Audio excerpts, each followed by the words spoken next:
नमस्कार, live cities में आपका स्वागत है। मैं हूं आपके साथ प्रीति झा।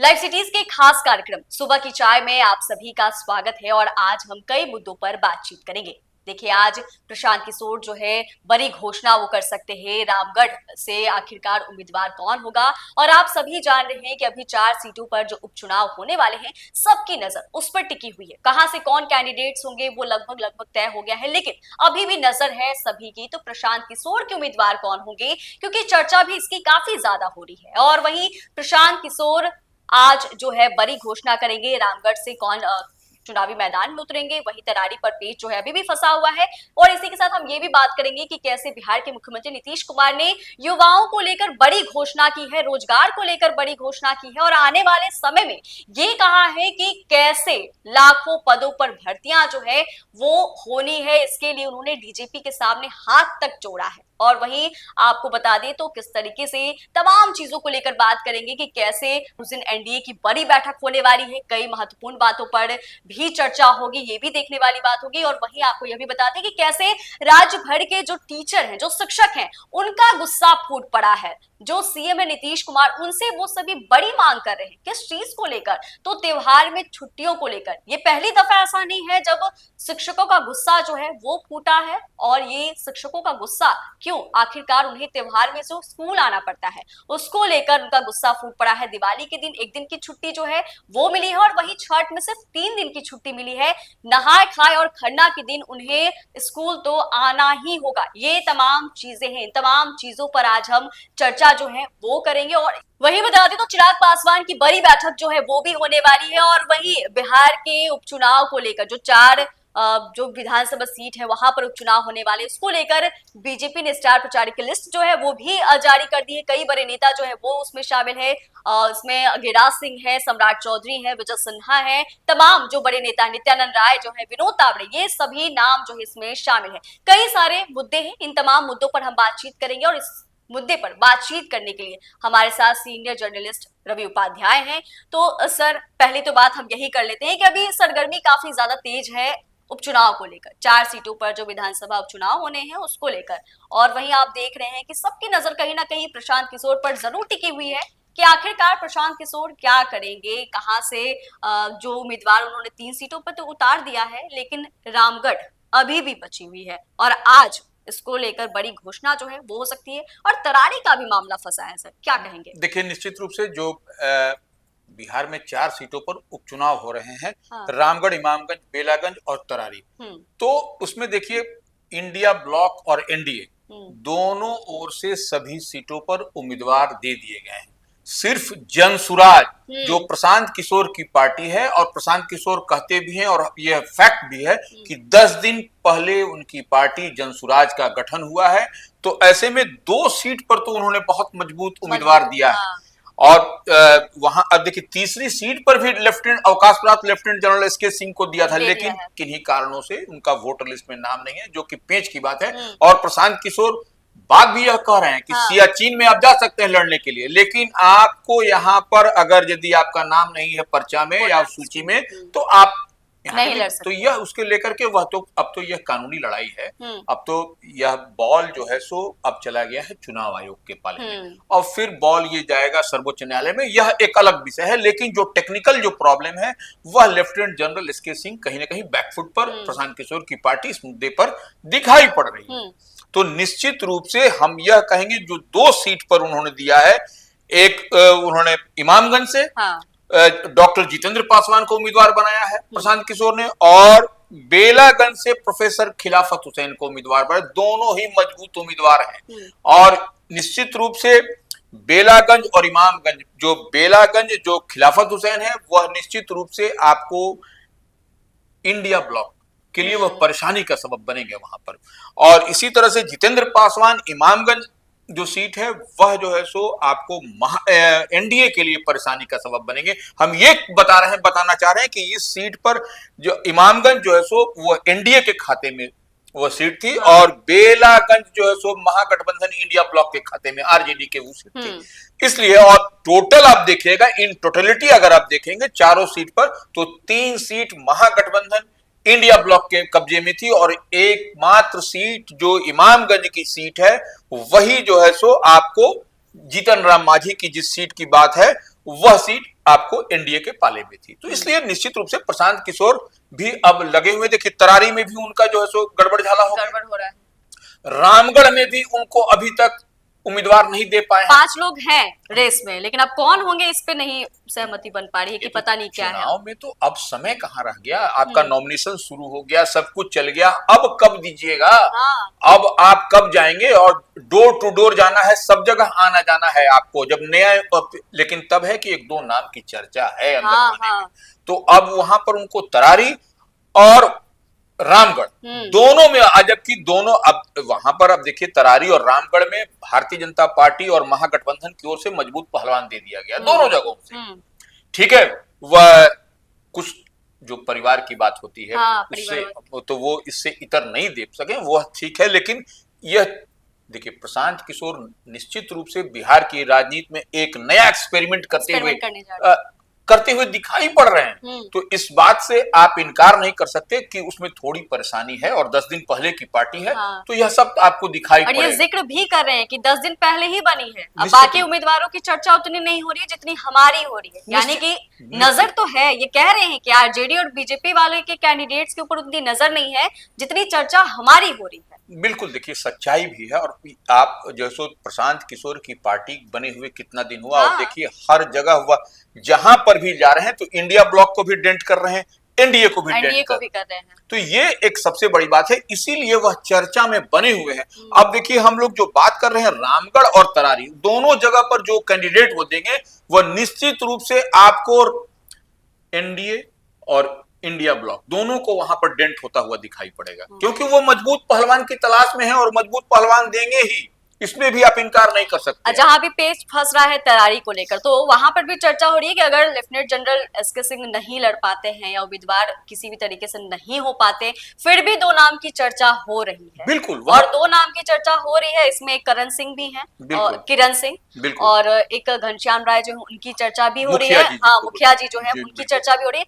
लेकिन ये भी है कि जो समर्थक है वहां पर मौजूद, वो एक नाम पर सहमति तो बन रही है उनकी। अब देखने वाली बात होगी ये भी। देखिए यह सब तो अब देखिए प्रशांत किशोर क्या कर रहे हैं, एक बात को समझना पड़ेगा, वह बंद एसी कमरे में प्रत्याशियों का चयन नहीं कर रहे हैं। सबसे बड़ी बात और नई चीज राजनीति में दिखाई पड़ रही है, वह ओपन बैठा करके और हाथ खड़ा करा करके सबसे वह समर्थन, सबसे सहमति लेने के बाद ही वह कैंडिडेट का डिक्लेयर कर रहे हैं। तो यह एक बड़ी बात, और निश्चित रूप से यह कहीं न कहीं अन्य दलों को भी यह सीख लेने की जरूरत है। बिल्कुल, वही हम बात ये भी करेंगे कि जैसे मुख्यमंत्री नीतीश कुमार अक्सर बिहार के युवाओं को लेकर सोचते रहते हैं, और रोजगार की तो बात अक्सर ही करते हैं, और जब बात महिलाओं की हो तो भाई उसके बारे में जिक्र करना वो कैसे पीछे रह सकते हैं। और बड़ी घोषणा उन्होंने की है कि किस तरीके से आने वाले 6 महीने के अंदर में 2 लाख से ज्यादा पदों पर बहाली होगी। इस पर क्या कहेंगे? देखिए निश्चित रूप से बीते दिन नीतीश कुमार पटना में 1239 नियुक्तियों नियुक्ति पत्र बांटा है। हाँ। और उसमें सबसे बड़ी बात है, और देश में हमको लगता है यह पहली बार है, बिहार ही आपका प्रांत है, बिहार ही एक प्रांत है जहां पर 3 ट्रांसजेंडर को दरोगा बनाया गया, बन गए, उन लोगों को नियुक्ति पत्र मिला है। यह एक सबसे बड़ी बात है। और देखिए उन्होंने बाकायदा होम सेक्रेटरी को, डीजीपी को हाथ जोड़ के कहा है कि 6 महीने के अंदर 2,29,000 और पुलिस में बहाली निकालिए, सो दैट कि जो महिला है, अगर यदि 29,000 बहाली होती है तो महिलाओं को पुलिस में जो संख्या जो है सो 35% हो जाए। तो यह एक बड़ी बात है नीतीश कुमार ने की। और देखिए महिला सशक्तिकरण के लिए और महिलाओं के लिए नीतीश कुमार पूरी तरह से कमिटेड है। अक्सर बात करते रहते हैं वो हमेशा कि महिला कैसे आगे बढ़ते चले, किस तरीके से वो मतलब इंडिपेंडेंट हो सके, और भागीदारी भी उनकी ज्यादा से ज्यादा हो सके, और हमेशा कहते हैं। तो ये आपको ये देखने वाली बात है कि आने वाले दिन में निश्चित रूप से, और उन्होंने स्पष्ट कहा है कि चुनाव से पहले हमको कर देना, हर हाल में करना है 2,29,000 पुलिस में बहाली, दरोगा की से लेकर के अन्य पदों पर होगी, फिर से होगी। हाँ। तो यह एक बड़ी बात निश्चित रूप से नीतीश कुमार और बड़ी करते बात हैं। सर ये भी है कि कैसे डीजीपी के सामने खुद ही हाथ जोड़ रहे हैं। बिल्कुल। भाई आप समझिए कि अब आगे भी चुनाव होना है, चुनाव से पहले आप जो हम लोग वादा करते रहे हैं हमेशा युवाओं से कि हम आपको नौकरी देंगे, और यही एक वादा होता है, यही एक होता है कि कैसे हम ऑडियंस के पास जाएं, पब्लिक के पास जाएं, खुद को जोड़ रखे, युवा जो है वो हम पर भरोसा जता पाए। चुनाव लड़ने का एक ये मुद्दा होता है। अब इस मुद्दे को लेकर खुद डीजीपी के सामने हाथ जोड़ रहे हैं कि आप समझिए कि इतने जल्द से जल्द 2 लाख जो पद है उस पर वैकेंसी दीजिए, और कह दिए हैं कि सिपाही की जो बहाली है वो होनी ही होनी है। इन तमाम चीजों को लेकर आप मतलब कहीं ना कहीं मुख्यमंत्री नीतीश कुमार जो है वो ये महिला सशक्तिकरण की बात करते हैं और कह रहे हैं कि ज्यादा ज्यादा भागीदारी जो है उनकी होनी चाहिए। ये तमाम चीजें कहीं ना कहीं आने वाले विधानसभा चुनाव को लेकर भी उन्होंने एजेंडा एक सेट कर रखा है कि हाँ, जो हम लोगों ने युवाओं से वादा किया कि उन्हें नौकरी देंगे वो होनी चाहिए। और यही सर हम बात करेंगे कि किस तरीके से 28 अक्टूबर को एनडीए की बड़ी बैठक है, क्या होगा इसमें? देखिए, एनडीए की बड़ी बैठक वो 28 को मुख्यमंत्री के आवास पर, हाँ। एक अणे मार्ग में सरकारी आवास पर होगी। तो निश्चित रूप से उस पर उस दिन सबकी नजर रहेगी, क्योंकि देखिए चुनाव है, उपचुनाव है, झारखंड में भी चुनाव है, चुनाव हो रहा है, बिहार में 4 सीटों पर उपचुनाव है, और एनडीए की मजबूती के लिए ही। और देखिए आने वाले समय में बिहार में भी 2025 में चुनाव होगा। तो ये फुल प्रूफ व्यवस्था जिसको हम लोग कहते हैं चुनाव में, वही जो है सो नीतीश कुमार के सरकारी आवास पर 28 तारीख को, आपको 28 अक्टूबर को दिखाई पड़ेगा। लेकिन दिखने वाली बात यह भी होगी कि 28 अक्टूबर को जब सारे लोग इकट्ठा होंगे तो उस दिन क्या कुछ होगा नहीं होगा, किस चीज को लेकर फैसला जो है वो हो सकता है। लेकिन इसी के साथ हम यह भी बात करेंगे कि उपचुनाव को लेकर बीजेपी ने स्टार प्रचारक की जो घोषणा है, जो लिस्ट है वो जारी कर दी है, और 40 नाम है, 40 नेताओं के नाम है, बड़े बड़े नेताओं के नाम है। इन तमाम चीजों को लेकर क्या कहेंगे? नहीं, देखिए इसमें एक बात तो समझने वाली है कि जो भारतीय जनता पार्टी ने जो स्टार प्रचारकों की सूची जारी की है उसमें से कोई बाहर के नहीं है। सब 40 नेताओं की सूची है स्टार प्रचारकों में, जिसमें पार्टी के प्रदेश अध्यक्ष दिलीप जायसवाल, गिरिराज सिंह केंद्रीय मंत्री, नित्यानंद राय केंद्रीय मंत्री, विनोद तावड़े जो पार्टी के बिहार मामलों के इंचार्ज हैं वह रहेंगे, सम्राट चौधरी डिप्टी सीएम और सिन्हा डिप्टी सीएम समेत अन्य बड़े नेता रहेंगे। उसके साथ ही देखिए, यह तो ये अलग बात है, उसके अलावा आप देखिए एनडीए के जो भी प्रदेश घटक दल हैं, उसके जो भी प्रदेश अध्यक्ष हैं, वह लोगों को भी एक साथ पूरी एकजुटता के साथ एनडीए की जो सभा होगी, चुनावी सभा, उसमें सबको पूरी मुस्तैदी के साथ रहने के लिए कहा गया है। यानी कि चुनाव को लेकर भी पूरी तरीके से बीजेपी जो है वो अपनी तैयारी में लगे हुए हैं, और कमान उन्होंने कस ही लिया है, कैंडिडेट्स भी उन्होंने तय कर ही लिया है कि कहां से कौन होंगे नहीं होंगे, तय हो गया है कहां से कौन होंगे नहीं। अब तो नॉमिनेशन कल से, अब देखिए तरारी में कल नॉमिनेशन है, नॉमिनेशन भी शुरू हो जाएंगे। तो इन तमाम चीजों को लेकर, लेकिन वही सर ये भी है कि राज्य भर के जो शिक्षक हैं उनका गुस्सा फूट पड़ा है। देखिए निश्चित रूप से शिक्षकों का गुस्सा क्या है, एक बार फिर से फूटा है। ये पहली बार नहीं है कि वो नीतीश कुमार जो बिहार के मुख्यमंत्री है उनसे मांग कर रहे हैं छुट्टी को लेकर। छुट्टी का विवाद तो अक्सर ही रहा है, जब आपको याद होगा के पाठक भी थे, तो किस तरीके से तमाम चीजें, ये छुट्टी कुछ इससे अलग है। ये छुट्टी ये है कि दीपावली जो दीपों का, ज्योति का पर्व है दीपावली, उसके लिए एक दिन की छुट्टी, नंबर 1। उसके बाद छठ में लोक आस्था का महापर्व होता है, और बिहार के लिए तो खास करके यह पर्व पर सबकी नजर रहती है, और लोग कई पहले से ही तैयारी में लग जाते हैं।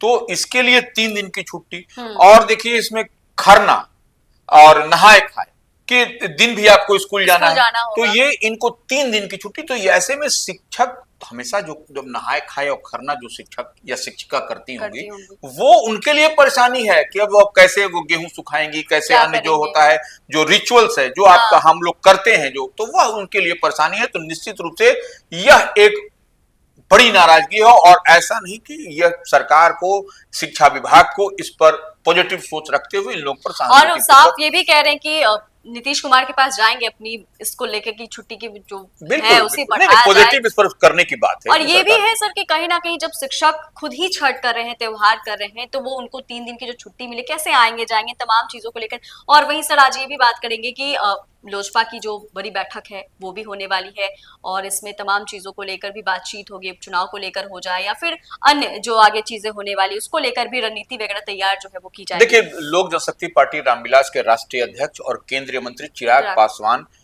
वह आज पटना में है और आज बड़ी बैठक बुलाई गई है उनकी पार्टी की ओर से। प्रदेश अध्यक्ष जो है सो आपको राजू तिवारी रहेंगे, तमाम सांसद हैं, लोजपा के 5 सांसदों को वहां बुलाया गया है, सब लोग रहेंगे। और उसमें निश्चित रूप से देखिए, एक तो अभी उपचुनाव है 4 सीटों को, उसके लिए मजबूती के साथ एनडीए के पक्ष में गोलबंद होकर के सबको जीत सुनिश्चित करने के लिए एक तो वह स्ट्रेटेजिकल मूव होगा। दूसरा है कि 28 नवंबर को पार्टी का स्थापना दिवस है, उसकी तैयारी के लिए पटना के ऐतिहासिक गांधी मैदान में वह एक बड़ा आयोजन होगा।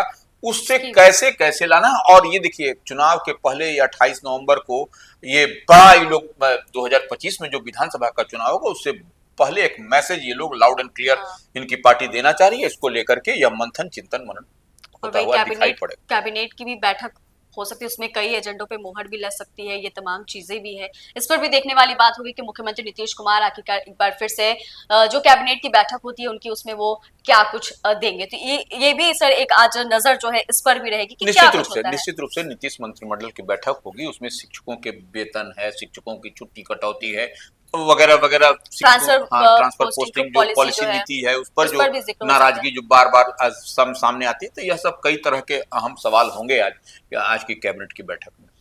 तो आपने इस वीडियो में देखा सुबह की चाय जो हमारा खास कार्यक्रम है, उसमें क्या कुछ आज का मुद्दा जो है वो रहेगा और हर दिन किन चीजों पर राजनीति जो है वो होगी। और बड़ी बात जो है, प्रशांत किशोर जो अपने रामगढ़ जो उपचुनाव है वहां पर कौन उम्मीदवार होंगे, उन तमाम चीजों को लेकर। और आपने देखा कि कैसे हर मुद्दे पर हमारे साथ बातचीत करने के लिए रवि उपाध्याय सर जो थे वो भी यहाँ पर मौजूद थे। ऐसे तमाम जो वीडियो है उसे देखने के लिए लाइव सिटीज को जो चैनल है उसे सब्सक्राइब जरूर कर दें। धन्यवाद।